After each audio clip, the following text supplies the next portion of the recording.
Olá para você que está ligado na programação da Rádio Defensoria. Está começando mais um programa Entrevistas DPE, comigo, Beatriz Priu. E hoje o nosso assunto é para falar sobre o trabalho da Defensoria Pública de Roraima na proteção e segurança dos direitos da criança e do adolescente. Estamos aí no mês que se celebra o Dia das Crianças e para debater também, para conversar um pouquinho sobre essa atuação do trabalho da Vara da Infância e Juventude, está aqui comigo o segundo titular da Vara da Infância e Juventude da Defensoria, Jaime Brasil, defensor público. Seja muito bem-vindo e obrigada por ter aceitado o convite. Eu que agradeço. Bom dia. Eu não sei que horas vai passar o programa, mas estou dando bom dia. E é um prazer estar aqui, junto à nossa rádio, da Defensoria, que pertence ao povo de Roraima e que faz um serviço extraordinário no esclarecimento dos direitos da população.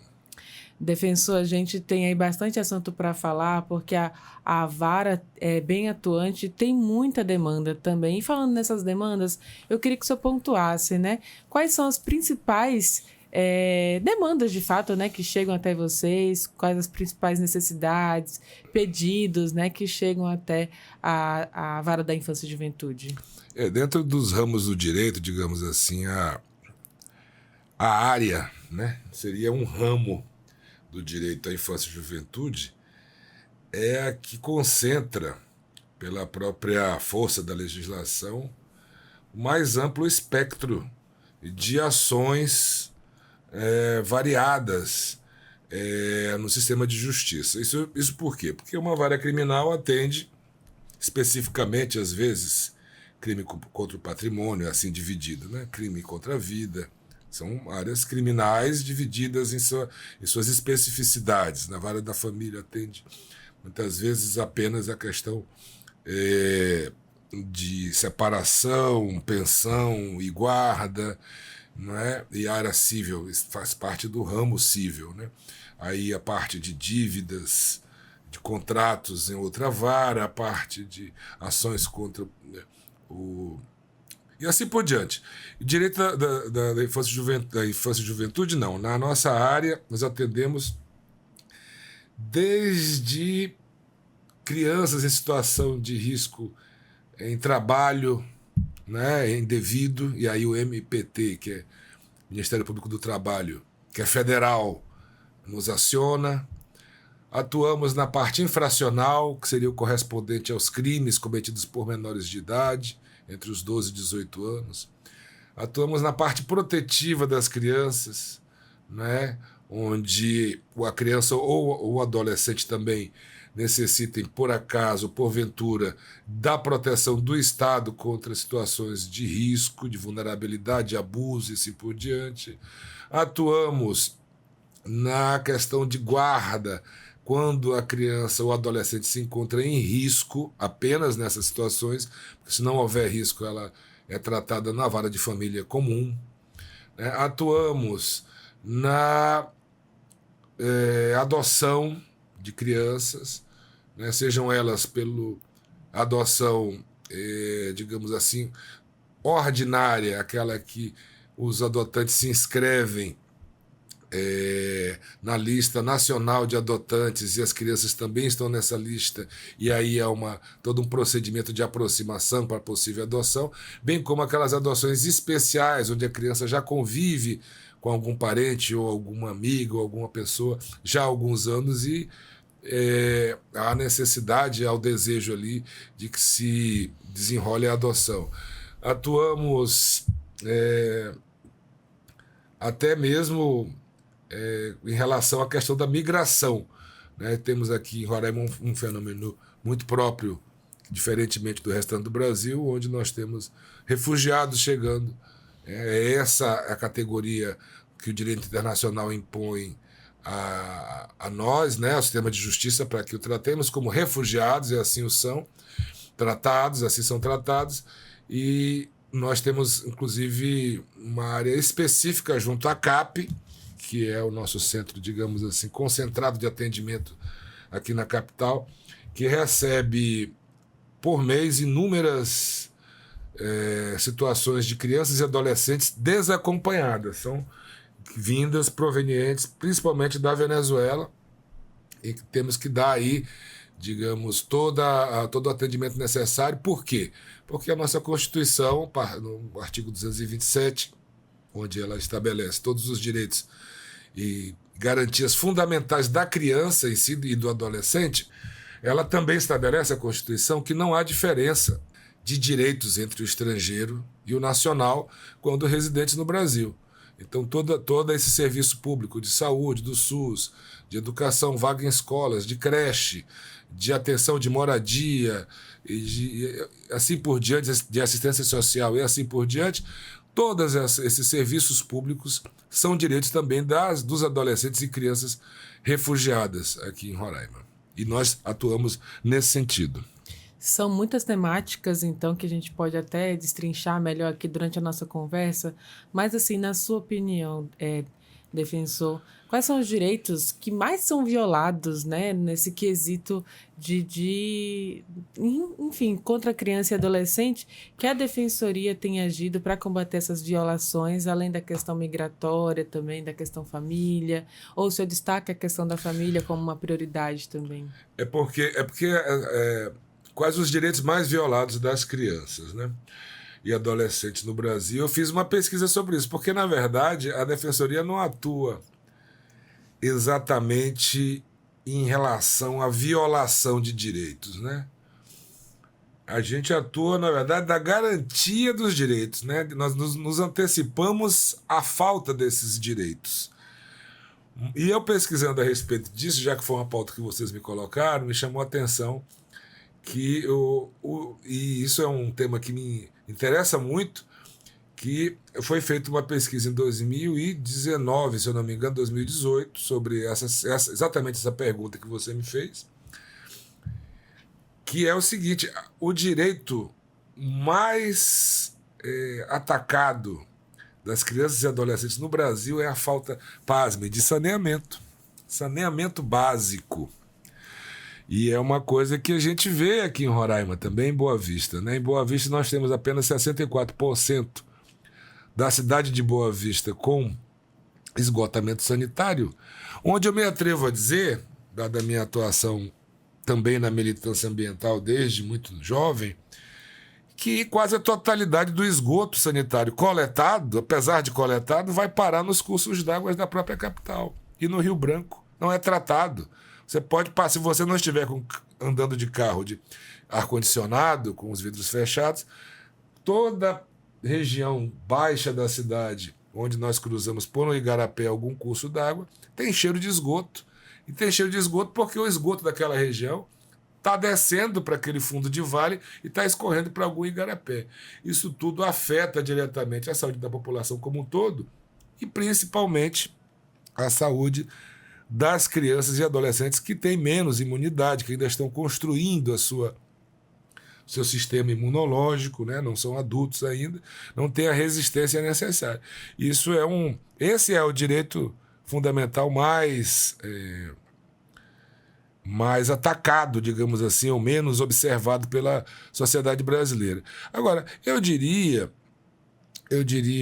de maneira assim, empírica, que nós temos muito como atendimento na Defensoria, falhas, digamos, em relação à saúde das crianças, porque nós temos que ingressar, e aí já entramos já num outro tópico, ingressar com ações para garantia de tratamento médico, para garantia de compra de remédios que não estão disponíveis no sistema de saúde, nas farmácias públicas. Temos que ingressar com ações para garantia de fórmulas alimentícias ou de leites especiais para crianças com problemas de alimentação, de intolerância a determinados produtos. São situações que não deveriam acontecer, né? Quase toda lei, é importante que se diga, as pessoas gostam muito o Brasil é um dos maiores produtores de lei do mundo. Todo dia a Câmara Municipal, a Assembleia Estadual, a Câmara Federal, o Senado Federal aprova leis. Todos eles aprovam leis todos os dias.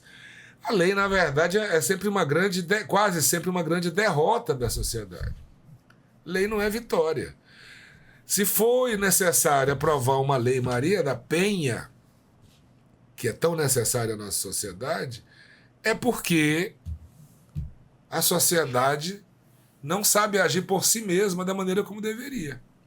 E aí precisa de uma lei para obrigar o Estado a agir naquelas situações. Ou seja, a nossa sociedade não foi capaz de ser civilizada o suficiente para agir como deveria, civilizadamente. Então uma lei é sempre uma derrota, não é uma vitória.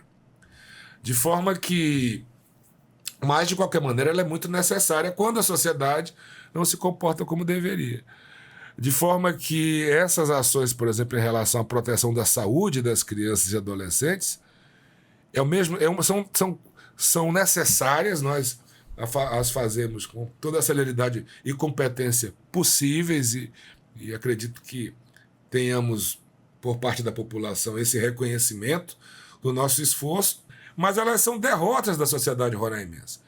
O poder público não precisaria passar por isso. Não deveria ser demandado em relação a isso. Deveria agir de ofício, procurar atender às necessidades, porque a Constituição assim garante. E o juiz vai determinar ao Estado que atenda ao menor. E muitas vezes há um sofrimento do menor, da criança, muitas vezes há até o risco de morte, né, das crianças que precisam de remédios e tudo, pela demora que um recurso jurídico, que a insensibilidade, às vezes, do poder que o poder público executivo tem, e não atender imediatamente uma demanda que está clara que ela é necessária e que é obrigação do poder público agir naqueles casos. De forma que esse eu acho que é um direito também muito não observado aqui em Boa Vista, né? Principalmente que é onde eu atuo, na comarca de Boa Vista. Também a questão da educação. Muitos pais se queixam, no caso da prefeitura, do sistema automatizado de vagas para escolas, e no caso do Estado, do próprio caos que é mesmo a matrícula, que não tem esse sistema, tem um protocolo antecipado, mas que não observa, por exemplo, situações em que menores de idade moram a 2 quadras de uma escola, mas naquela escola não tem vaga para elas, enquanto tem vagas para outros adolescentes que moram naquela mesma escola em bairros muito distantes, né? Alguma coisa muito errada nessas escolhas, nesse critério de escolhas de alunos, às vezes, para essas escolas do centro ou da periferia, em que o adolescente e a criança, que por lei tem direito a estudar próximos às suas casas, às suas moradias, não conseguem. E aí procuram a defensoria para que nós demandemos o poder público para mudar de escola e tudo. Isso às vezes demora, muitas vezes não surte o efeito desejado, porque o ano letivo vai avançando, há uma insatisfação por parte dos pais, há uma insatisfação por parte dos menores, das crianças e adolescentes que não foram atendidos, por conta até pelas possibilidades de recursos jurídicos que existem, de forma que é outra situação que nós nem deveríamos ter essa necessidade de ingressar com as ações. Mas, infelizmente, é uma das maiores demandas que nós temos em volume, em quantidade anual, é essa de pais e adolescentes e crianças insatisfeitos com os seus locais de estudo, né? Que ficam distantes das suas casas. Nesse sentido, defensor, também há um trabalho da defensoria voltado para crianças com autismo também? Os pais também procuram a comarca para isso? As crianças e os pais que estão nessa situação têm todo um tratamento especial, né? No meu gabinete, no gabinete do Dr. Francelino, que vai voltar a atuar agora saindo da corregedoria. E é outra situação que nós não deveríamos passar. Quer dizer, Temos agora, recentemente, uma ação de uma criança autista que necessita de um acompanhamento especial numa escola municipal e simplesmente a prefeitura se resiste a indicar para aquele caso o auxiliar necessário que a lei prevê para o acompanhamento, para a inserção dessa criança na escola normal, na escola da prefeitura, que precisa ter disponível, eu sei que tem, cuidadores especiais para essas situações de crianças portadoras de necessidades especiais. No entanto, em alguns casos há uma resistência, não sei se há um déficit de cuidadores. O fato é que também é uma situação que às vezes nos chega, né? Mas o autismo é sempre tratado como uma questão prioritária, em atenção a todas as normas que trazem a essa questão a observância e os cuidados especiais para que sejam tratadas de forma célere e diligente por parte da Defensoria e tentando buscar que o sistema de justiça dê a atenção, né, dê a prestação jurisdicional, da tutela jurisdicional necessária à satisfação das necessidades dessas crianças. Isso a gente está falando na área da educação, né? Que é uma das demandas que o senhor está falando, até porque quando o senhor começa falando ali de saneamento, que se estende ali a um problema de saúde, isso vai funcionando como um dominó caindo, né? Se não tem a primeira assistência ali, se não tem o primeiro direito garantido, possivelmente os demais também podem ser violados. Em relação a essa alimentação também do leite, né? Como é que funciona para garantir? Existe um encaminhamento específico ali para o Sernutri? Tem essa situação. No entanto, quando não há condição de fornecimento e há uma resistência por parte do poder público, nós ingressamos com um pedido de bloqueio do valor pecuniário, né, do dinheiro na conta do governo do estado ou da prefeitura, para que a própria mãe, o próprio pai, o próprio responsável compre esse leite especial, essa alimentação especial, e a partir daí depois preste contas, né, com as notas fiscais, com tudo direitinho, ao juízo, e o juízo encaminha isso aí para as contas da prefeitura ou do estado para o fechamento anual, digamos assim, do ano fiscal. Mas não há possibilidade de ficar sem resposta. Nós tentamos primeiro, toda vez que chega qualquer tipo de demanda, por via que seja de caráter administrativo, ou seja, em relação ao poder público, à fazenda pública, né, nós tentamos resolver de forma administrativa. Entramos em contato via telefone, porque é importante lembrar isso. A Defensoria, ela não presta uma assistência jurídica apenas. É uma assistência... não presta assistência judicial apenas, no campo do sistema de justiça, do promotor, do juiz ali, né? Ela presta uma assistência jurídica, ou seja, administrativa, até informal, digamos assim, né? De você sair e resolver a questão na prática. Às vezes uma conversa com uma autoridade, com um secretário, já encaminha aquela situação e evita toda a problematização, judicialização daquela questão, que pode demorar, pode tardar meses, porque aí, já dentro de um sistema de justiça, existem todas as possibilidades de recurso, que no caso do poder público os prazos são muito maiores do que para o privado, né?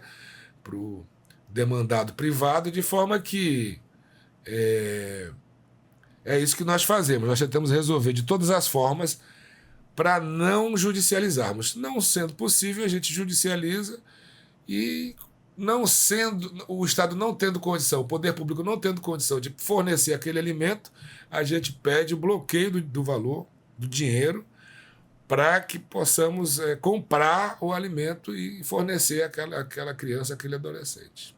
São muitas. Depende de cada caso, né? Depende de cada caso. Defensor. Em relação à guarda e tutela de crianças e adolescentes, tem chegado até, né, o seu gabinete muitos casos em relação a isso? Tutela é bem menos, né? Porque tutela de menor é quando. Tutela ficaria entre a adoção e a guarda, né? Porque a tutela é quando a criança, a adolescente não possui guardião. Não tem pais, pais estão mortos, alguma situação nesse sentido, o poder familiar foi destituído. Aí você entra com a tutela. Então a tutela é mais rara, porque normalmente quando se destitui poder familiar é para fins de adoção. Então aí sim, guarda nós temos muito e adoção nós temos bastante também. Existem os conflitos familiares porque também, né? Porque a guarda, como eu falei mais cedo, olha, esse ano nós tivemos de guarda 50 demandas, né? E guarda ou tutela, mas a maioria é guarda. Né? Adoção, 22 atendimentos, o que é bastante para um estado do tamanho de Roraima. Então, de forma que as guardas só acontecem na vara da infância e adolescente e juventude quando se trata de menores em situação de risco. Os pais estão ali, digamos, praticando alienação parental de forma contumaz, agressão física, exposição ao uso de droga dos pais ou do responsável, ou abuso sexual, isso, abuso psicológico, maus tratos físicos, exploração do trabalho da criança, alguma situação de risco, de vulnerabilidade muito grande, em que algum parente, algum terceiro, digamos assim, que não sejam os pais, ou então mesmo o pai ou a mãe, desde que a criança esteja unilateralmente com um dos dois, ingressa para discutir essa guarda, para dizer, olha, não quero que essas crianças permaneçam com quem estão, esse adolescente permaneça com quem está, porque eles estão em situação de risco. Observado o risco, aí é o juiz da infância e juventude que decidirá. Né? Não havendo risco, essa guarda ela é tratada na justiça, digamos, comum, na vara de família, né? Porque não é apenas porque os pais brigam, que geralmente disputa de guarda é quando os pais não se entendem, não é só porque os pais não se entendem que a guarda será tratada na vara da infância e juventude. Lá conosco é só quando há uma situação de vulnerabilidade. Então nós temos aí essa quantidade de guardas durante o ano, nessas situações de vulnerabilidade. O que é muito também para o município de Boa Vista. O que nós vemos muito, e aí a chamar a atenção, né, a situação de abuso sexual de menores, né, por parte principalmente de padrastos, né, primos, parentes próximos, sempre alguém de próximo da casa, da família, insuspeito, quase sempre, que comete esse tipo de abuso e tudo. E aí, nessas situações, existe toda uma questão, uma observância das chamadas medidas protetivas, né? Que não é igual à medida protetiva da Maria da Penha, da Lei Maria da Penha, parece, mas não é, onde nós, os menores em situação de alta vulnerabilidade, quando eles têm alguma família estendida, algum parente que os acolha, muito bem, ou algum pai ou mãe que possa acolher, muito bem. Quando não, eles são abrigados nos chamados abrigos, que a gente diferencia os abrigos da migração, né, dos refugiados, dos abrigos institucionais da rede do sistema da infância e juventude. São acolhidos nesses abrigos infantis e para juventude também, para adolescentes. E ali eles são acompanhados por uma equipe técnica, por uma equipe multidisciplinar, né? Assistentes sociais, psicólogos, psicopedagogos, assim por diante, médicos, que vão avaliar a situação daquela criança, daquele menor, aquele adolescente, e a cada 3 ou 4 meses a gente faz uma reavaliação e, ao mesmo tempo, existe um esforço dessa equipe em buscar algum acolhimento fora do abrigo, porque o abrigo apesar de que os nossos abrigos aqui são de boa qualidade, tem ótimos profissionais, nunca é o melhor lugar para você viver. Ninguém pode crescer, ou não é que não pode, né? Não deve crescer em abrigos. Tem que crescer dentro de alguma estrutura familiar mais aconchegante, mais sólida, mais confortável, em que haja ali aquela relação de pessoalidade, de pertencimento, né, ao grupo familiar. Então é feito todo esse acompanhamento e essa busca para um acolhimento fora do abrigo e com esse esforço, com o passar do tempo, a gente consegue devolver a criança a alguma família, ou a família originária, ou a uma outra família, e continua, às vezes, até acompanhando, mesmo ela já devolvida às famílias, a situação dela, psicológica, de saúde, de risco, e assim por diante, né? É o outro trabalho que a gente faz, que é muito importante, que é o trabalho esse das medidas protetivas, que quando a vulnerabilidade ultrapassa, inclusive, a relação, a possibilidade da criança permanecer com os pais e com a família. E aí precisa ser abrigada, precisa ficar distanciada um certo tempo daquelas pessoas que ou as maltratam ou não as protegem. Nesses casos, defensor, estou conversando aqui com o defensor Jaime Brasil, que é o segundo titular da Vara da Infância e Juventude da Defensoria Pública. O senhor falou agora em relação aos abusos, né? Tanto exploração quanto também abuso sexual. É importante também que a Defensoria e como que ela faz também um trabalho de prevenção a essas práticas, né? Existe algum tipo de educação também sexual para crianças e adolescentes para prevenir essa prática dentro da sociedade roraimense?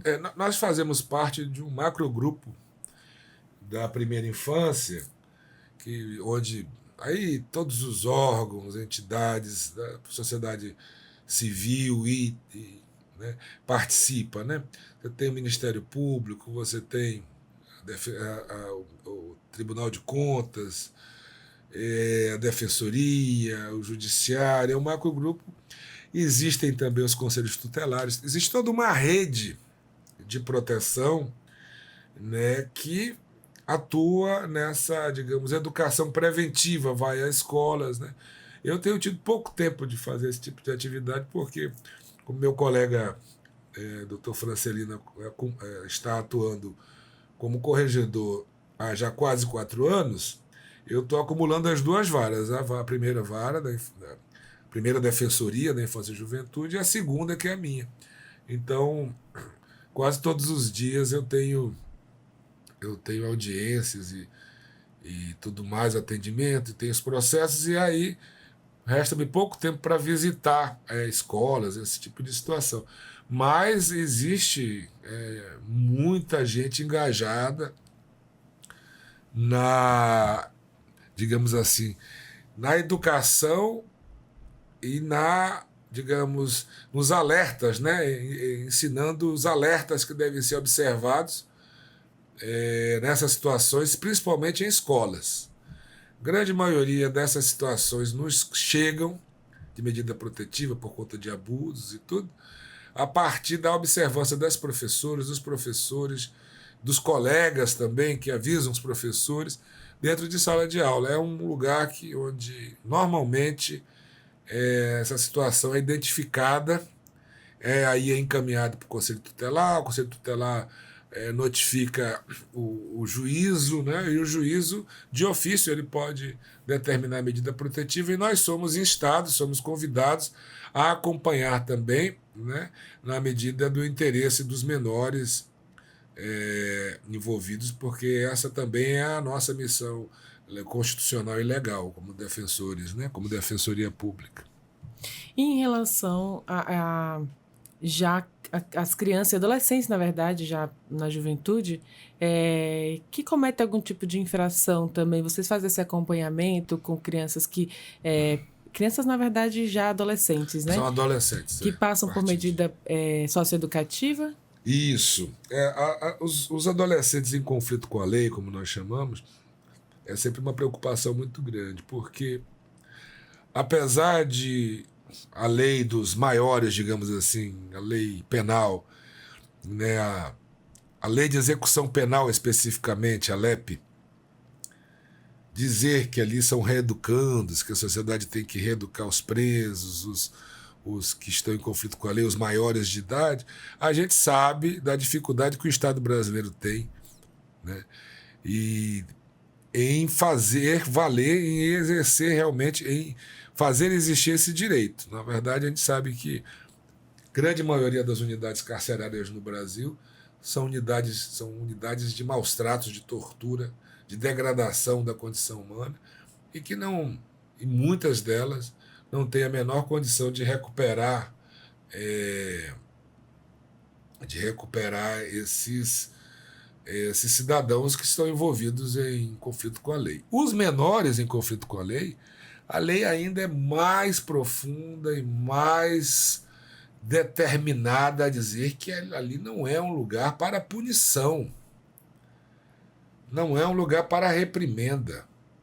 A sanção em si, se for, é o último efeito que se busca ali. O que se busca ali é evitar que aquele adolescente que está em formação neurológica, que está em formação biológica, que está em formação hormonal, que não é um adulto, ali a função é evitar justamente com que ele se torne um adulto criminoso.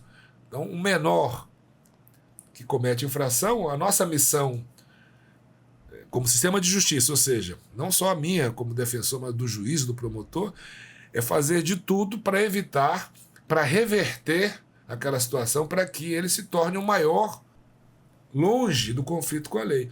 E acontece muito. As pessoas estão muito enganadas em achar que o menor de idade sempre vai se tornar um adulto criminoso. Não é verdade.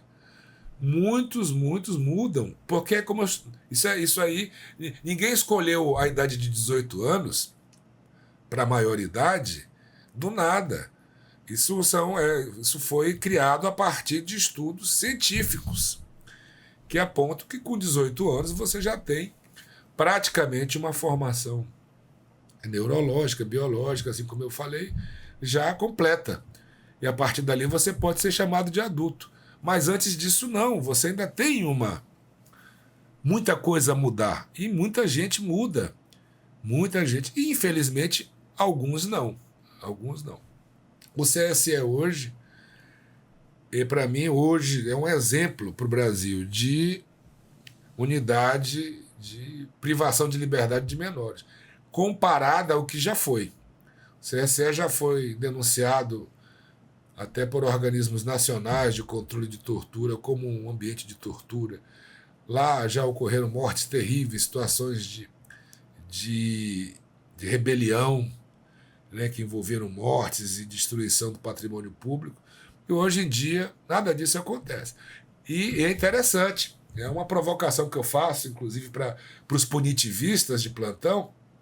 Eu falo, encarceramento não adianta nada. Se adiantasse, nós tivemos aí a pandemia e houve o desencarceramento em massa de adultos, né, principalmente mulheres e assim por diante, mas muitos adultos também foram desencarcerados, foram para a prisão domiciliar. E a mesma coisa aconteceu nas unidades que envolvem menores, não por conta da pandemia apenas, mas porque o CNJ criou uma regra nacional de espaçamento, digamos assim, onde as unidades de privação de liberdade simplesmente não podem ter a quantidade de menores acima daquele espaçamento, daquilo que é permitido. Portanto, o CSE aqui em Boa Vista, que às vezes tinha 100, 120, 130 menores encarcerados, hoje tem 25. Com o trabalho de horta, com o trabalho de acompanhamento de saúde mental para os que têm dependência química, com o trabalho... E a criminalidade não aumentou. Tem muito menos encarcerados. Durante a pandemia tiveram muito menos encarcerados e a criminalidade não aumentou.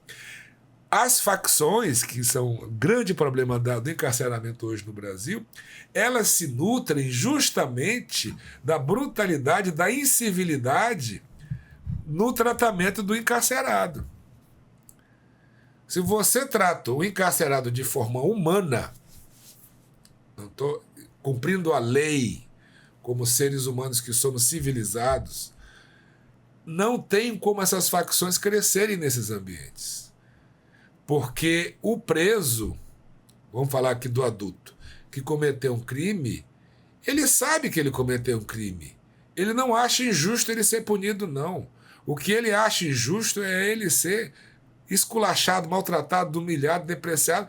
Ou seja, o que ele não aceita é a injustiça dentro do cumprimento da justiça. Quando existe a injustiça no cumprimento da justiça, as facções têm o argumento que elas querem para recrutar essas pessoas que estão ali revoltadas para se alçarem contra o Estado, contra o poder público. Então, esse espaço não existe mais no CSE. Chegou-se ao ponto de ter que facção tal ficava num ponto da cidade, facção tal ficava no CSE. Chegou-se a isso em Boa Vista. E hoje em dia não existe mais isso. O menor que chega ali preso em flagrante ou que cumpre medida socioeducativa por sentença transitada em julgado ou porque descumpriu medida socioeducativa em meio aberto, que está ali cumprindo medida sanção, digamos assim, ninguém quer saber se pertence à facção A ou B ou C. Estão lá convivendo. Há, claro, os problemas com um ou outro, sempre existirá, porque, afinal de contas, é um ambiente de privação de liberdade, ninguém se sente bem privado de liberdade, da sua liberdade, mas, em comparação ao que já foi, o CSE hoje está muito melhor. E é a prova de que encarceramento não diminui a criminalidade. A gente tem então, aqui, conforme as suas explicações, a sua fala, uma consequência, né? Se a sociedade não garante também direitos a essas crianças, se os direitos são violados, como a assistência à saúde, a educação, a moradia, isso leva também esse adolescente, inclusive a questão familiar, leva esse adolescente, então, a ficar numa situação vulnerável e a cometer alguma infração e ser encaminhado para medidas lá no CSE. Perfeito. A gente pode fazer um vínculo, né? Para não falar link, que eu não gosto de anglicismos, pode fazer uma ponte entre essa avaliação que você faz, que é interessantíssima, com uma questão, com uma lei recente que chama parentalidade positiva, que é uma lei de março desse ano, em que ela é dirigida aos pais, na verdade. É uma lei que, digamos, obriga o Estado a criar políticas públicas para educar os pais. Em que sentido? No sentido de que, em resumo, o adulto trata a criança e trata os demais conforme foi tratado na infância. Sempre haverá uma repetição. Se você foi maltratado na infância, negligenciado, abandonado, humilhado, espancado, você terá, como adulta, uma tendência, em hipótese, obviamente, uma tendência muito grande a repetir essa agressividade e esse abandono e essa falta de empatia. Não é? É a mesma coisa. Então, existe essa lei, que é bem interessante, que chama-se, com relação à educação respeitosa, né? Os pais têm que tratar as crianças com respeito, né? Entender o processo mental, o processo de evolução delas, e fiquem avisados, que as crianças vão crescer e vão tratar os pais igual os pais trataram elas, na maioria das vezes. Então, é isso que você está falando, o cuidado e o respeito gera um cuidado e respeito, e você tem o que perder quando você tem isso. E a brutalidade e a agressividade geram brutalidade e agressividade. Agora, por isso mesmo, muitos adolescentes não têm culpa de terem sido tratados, quer dizer, eles não têm culpa. E aí se tornam adolescentes agressivos e em conflito com a lei e vão parar no CSE. E a nossa luta é justamente tentar reverter, até psicologicamente, esse processo, né, que os levou até ali. Né? E de forma que o que você falou é muito verdadeiro. Né? Você vê o treinamento das polícias, que é um assunto muito delicado, quase ninguém trata. Né? Como é que é feito o tratamento das polícias no Brasil? Isso é um debate que tem que ser feito. Há uma série de denúncias dos próprios policiais que há ali situações degradantes de humilhação, né, que depois são repetidas em relação à sociedade, de brutalidade e de inobservância aos direitos humanos. Então, é mais do que provado na história da humanidade que não é com força e brutalidade que você resolve absolutamente nada. Você apenas gera mais revolta e mais reação brutal e mais violência, que aí é um ciclo sem fim, né, que se retroalimenta de violência. Então, agora, tem gente que ganha dinheiro com violência, quem vende armas, quem vende treinamento brutal, quem vende equipamentos de guerra para a polícia. Esse pessoal ganha muito dinheiro. Né? Quem é que quer a legalização do jogo do bicho? Né? Quem quer a regulamentação da venda de drogas ilícitas nas farmácias e tirar do traficante isso? A polícia não quer, o traficante também não. Né? Quer dizer, os que vivem da relação da violência, do combate, um combatendo e o outro, quer dizer, os dois ali armados, se atirando, se matando, esses não querem que mude a situação. Está errado. Nós temos que rever essas posições. São questões que hoje em dia, com a ascensão da direita no Brasil, são situações bem delicadas, as pessoas logo levam para o campo religioso, levam para o campo da moral, mas a questão, por exemplo, das drogas é uma questão de saúde pública. Sempre foi. E assim por diante.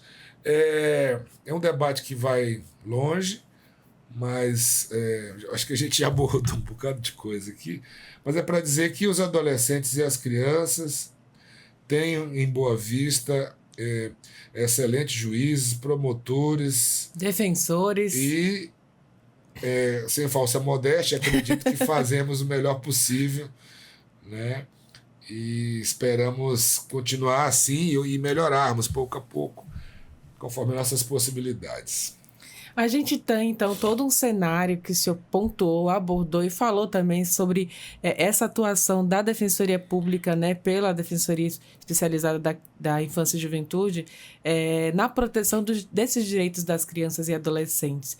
Diante de tudo isso que o senhor abordou também, quais são as suas expectativas como defensor, como especialista também, nas melhorias de políticas públicas para o estado de Roraima em específico? A gente sabe que é um problema nacional, muitos lugares do país passam e muitas crianças sofrem das mesmas coisas, mas para o estado de Roraima, o que a gente pode esperar, né, do poder público, inclusive da atuação da Defensoria Pública, né, nessas garantias do direito da criança e do adolescente? Objetivamente, a gente pode falar subjetivamente e objetivamente. Objetivamente, eu acho que um dos maiores déficits em Boa Vista de creche. Falta creche. Tem que ampliar o número de creches. Né? Cuidadores especiais para as crianças portadoras de necessidades especiais, isso não pode faltar. Né? Acredito que ampliação e melhoria também do atendimento de saúde para crianças e adolescentes. Nós tivemos um caso, veio a público, saiu no jornal, né, de uma criança autista que sofreu uma quebra de fêmur, passou mais de um ano acamada, tentando realizar uma cirurgia, e houve uma resistência por parte, né, da prefeitura em relação, resistência que eu falo jurídica. Né? Por fim, houve um acordo e aconteceu a cirurgia, mas houve muito sofrimento antes disso. Um ano é muito tempo, né, doutor? Um sofrimento desnecessário, né? Para uma criança que a lei fala justamente o inverso, né? Que tem que ser tratada com prioridade, com cuidado, com celeridade, com proficiência e assim por diante. Então, assim, eu acho que creche seria muito interessante. Voltando à questão do saneamento, né? Que a CAER, né, parasse de jogar esgoto dentro dos igarapés da cidade, porque isso afeta a saúde das crianças e adolescentes também. e a prefeitura também fizesse a sua parte, porque boa parte do esgoto você vê que está ligada nas galerias de água, galerias de águas pluviais, ou seja, das águas da chuva. Aqueles bueiros que a gente vê na esquina, na rua, aquilo ali não é esgoto. Esgoto não é. Aquilo ali é para entrar a água da chuva, só isso. Como é que sai cheiro de esgoto dali? É porque alguém ligou o esgoto numa água que é para ser água da chuva, que vai escorrer para o rio direto, sem tratamento nenhum. Então, a prefeitura não é responsável pelo esgoto, mas é pelas galerias de água pluvial. Então, ela podia fazer essa fiscalização, multar aqueles que estão fazendo ligações clandestinas, né? E tentar, junto com o governo do estado, resolver essa questão que só piora em Boa Vista, que é a questão do esgotamento. Essa região aqui do Paraviana e do Caçari, a gente que é daqui conhece bem, até pouco tempo atrás não tinha esse cheiro de esgoto aqui tão forte. Depois do Mirandinha, ali já subindo aqui para o conjunto Monte Roraima, né? Quando você sobe ali, você tem um córregozinho que cai, que vai parar logo acima do Yacht Club, aqui, que está desativado em Roraima. Muito bem. O rio Cauamé está muito mais poluído. Por quê? Porque na época do governador falecido José Anchieta, houve a ampliação da rede de esgotamento sanitário aqui no Caçari e no Paraviana. Não havia esgotamento sanitário, era fossa.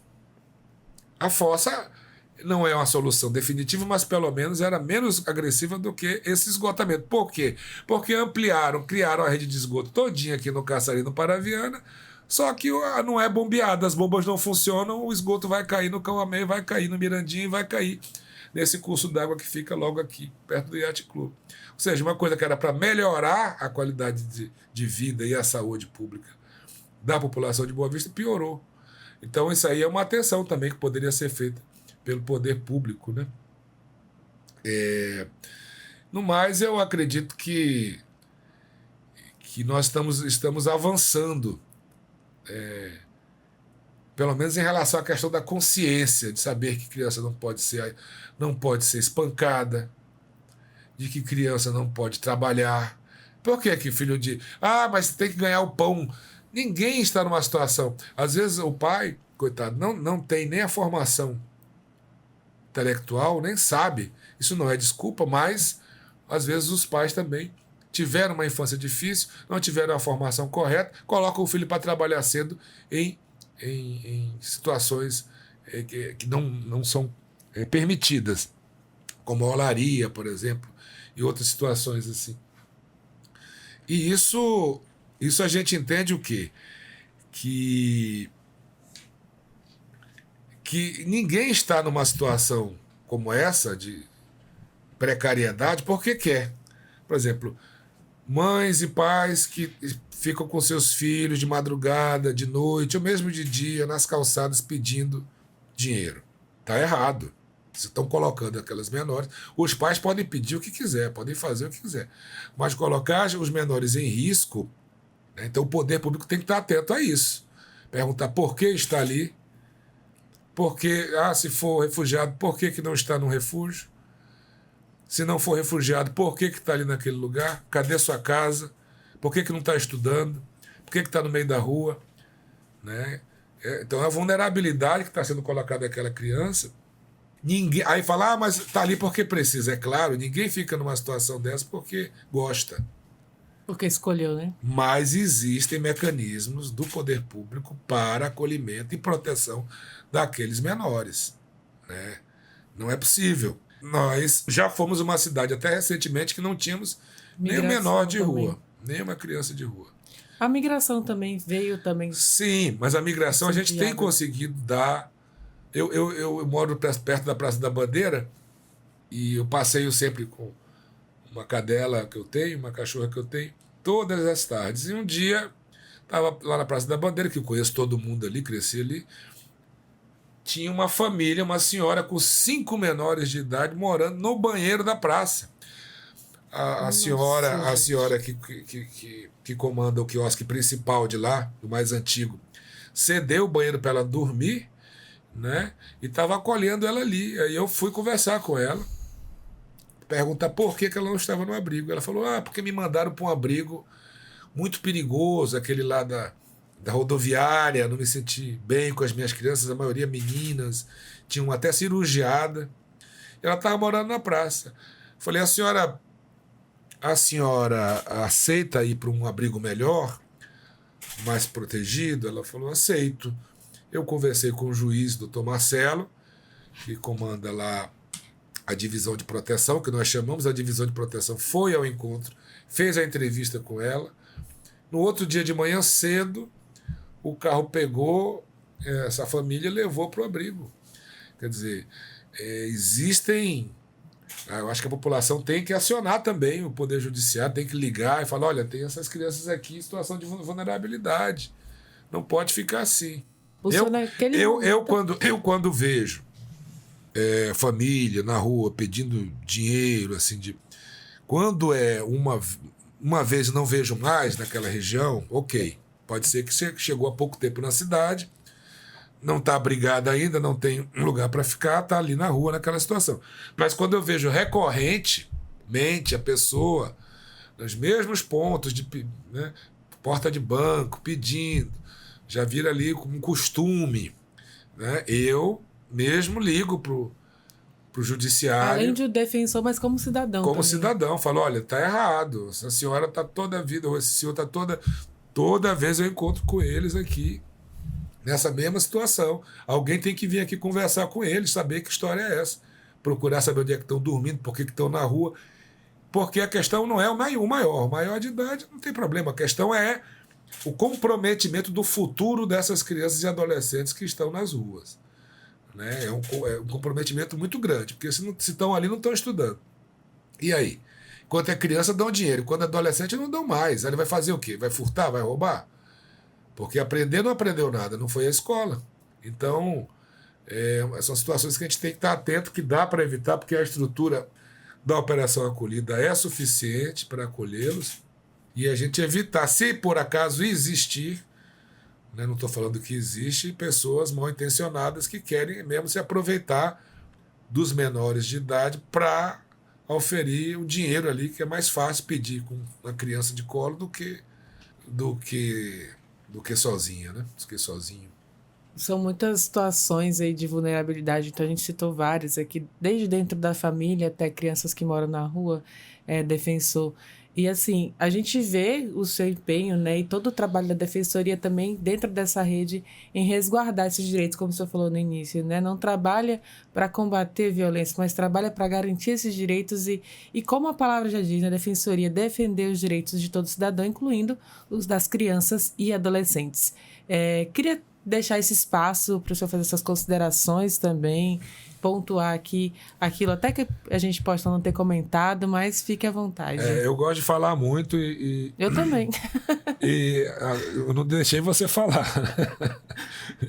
E confesso que hoje eu gastei a minha pilha, porque eu falei bastante.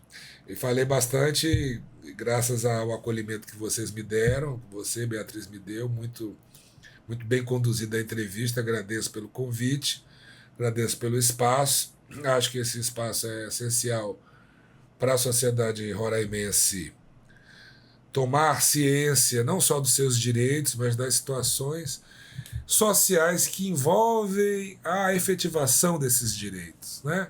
Uma coisa é você saber que tem direito, outra coisa é você olhar para a realidade e ver as dificuldades de efetivá-los, né? E, portanto, vocês fazem um trabalho excelente nesse sentido, de não só trazer a informação, mas também o contexto dessa informação, a realidade que as envolve, e que a envolve. E eu só quero mesmo, na verdade, agradecer, dizer que me senti muito à vontade e que o meu gabinete está de portas abertas não só para vocês aqui da assessoria de comunicação, para você, Beatriz, mas também para a população de Roraima como um todo, que necessite auxílio, orientação ou mesmo ajuizamento de alguma ação no sentido de dar efetividade aos direitos e garantias inerentes à criança e ao adolescente. Só procurar a defensoria. É só procurar a defensoria. Normalmente, meu gabinete não faz lista de espera. Normalmente, chegou lá de manhã cedo, já é atendido na mesma manhã, a menos às sextas-feiras. Sextas-feiras, o gabinete não funciona para atendimento porque a gente fica concentrado na ação processual propriamente dita, né? O gabinete atua lá fechado. Mas se for uma questão emergencial, também nós atendemos, dependendo do caso. Então, muito obrigada, doutor. Acredito que você tem muito trabalho ainda, como você falou, todos os dias atende, né? Hoje deu certo que, coincidentemente, eu não tive audiência, né? Que seria da segunda vara. Aí tirei para vir aqui visitá-los, conhecer, né? Que eu não conhecia. Muito bonito o estúdio. Tá de parabéns aí o Oleno pela iniciativa, pela execução, né? De um ambiente desse aqui profissional. Muito bom. E as portas aqui da nossa rádio estão abertas para sempre recebê-lo, porque é sempre importante a gente levar essas informações que o senhor trouxe aos pais, né, principalmente, às famílias, aos professores, aos profissionais da educação, da saúde e, claro, também às crianças e adolescentes que vão estar nos ouvindo também. Eu sempre acredito que é possível, né, a gente levar a informação. Então, muito obrigada mais uma vez, doutor. O senhor falou até que não gosta dessa palavra, mas defensor Jaime Brasil aqui com a gente, trazendo essas informações e falando do trabalho da Defensoria Pública de Roraima voltado à defesa dos direitos da criança e do adolescente. Mais uma vez, muito obrigada. Eu que agradeço. A gente vai encerrando assim mais um programa Entrevistas DPE. Te agradeço pela companhia e te lembro que você pode ouvir essa e outras entrevistas acessando os canais oficiais da Defensoria Pública de Roraima, no Deezer, no Spotify e no YouTube. Muito obrigada pela sua companhia e até o nosso próximo encontro. Tchau, tchau!